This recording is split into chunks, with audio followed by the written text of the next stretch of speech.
મરેલા હાથીનો રખેવાળ. એક હતું ઘરડું શિયાળ. એના થોડાક દાંત પડી ગયેલા.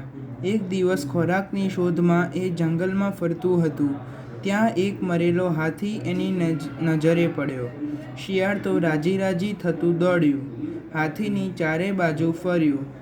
ક્યાંય કોઈ ઘા દેખાયો નહીં. પછી શિયાળ હાથીનું ચામડું ચીરવા પ્રયત્ન કરવા લાગ્યું, પણ જાડું ચામડું એનાથી ચીરાયું નહીં. ત્યાં એના મનમાં એક ઉપાય ઝબક્યો. મરેલા હાથીની બાજુમાં રખેવાળની જેમ શિયાળ શાંતિથી બેસી ગયું ને ચૂપચાપ રાહ જોવા લાગ્યું. થોડી જ વારમાં એક સિંહ ત્યાં આવી ચઢ્યો. શિયાળ તરત બોલ્યું, "નમસ્કાર વનરાજ, નમસ્કાર." પછી ધીમેથી ઉમેર્યું, "વનરાજ, ક્યારનો હું આ હાથીનું રક્ષણ કરતો બેઠો છું. આપ આ હાથીનું ભક્ષણ કરો. છેલ્લે થોડો પ્રસાદ આ સેવક માટે રાખજો." સિંહ ડોક ઊંચી કરીને બોલ્યો, "બીજાએ મારેલા પ્રાણીનું હું ભક્ષણ કરતો નથી, માટે આ હાથી તને સપ્રેમ ભેટ."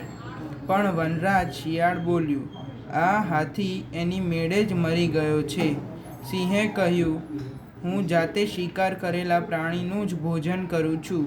જા, ખુશીથી તને આ હાથી મેં ભેટ આપ્યો. મહિનાઓ સુધી તારે ખોરાકની શોધમાં ભટકવું નહીં પડે." આમ કહી ડોક ઊંચી કરી સિંહ ચાલ્યો ગયો. થોડીક જ વાર પછી એક વાઘ આવી ચડ્યો. શિયાળે વિચાર્યું, વાઘ લુચ્ચું પ્રાણી, એને પાછો કાઢવો જ જોઈએ, નહીં તો મારું ભોજન જશે.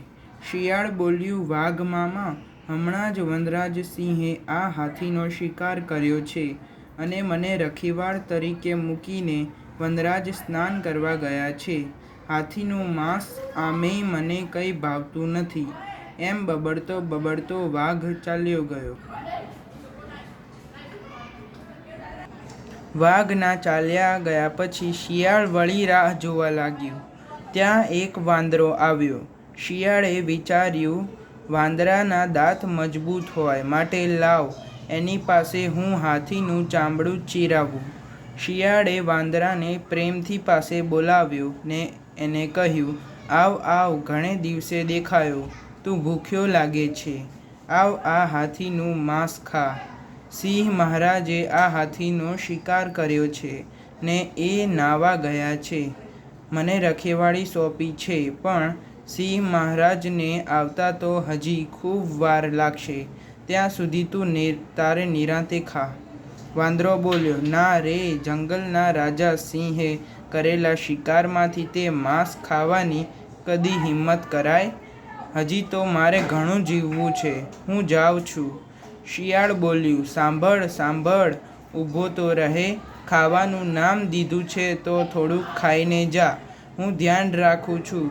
દૂરથી વનરાજ આવતા દેખાશે કે તરત હું ધીરેથી કહીશ, 'ભાગ!' એટલે તું ભાગી જજે.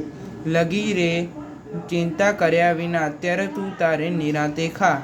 વાંદરાએ હાથીનું ચામડું ચીર્યું. પછી જ્યાં એણે ખાવાનું શરૂ કર્યું ત્યાં તો શિયાળ બોલ્યું, "ભાગ, જટ ભાગ, વનરાજ આવે છે."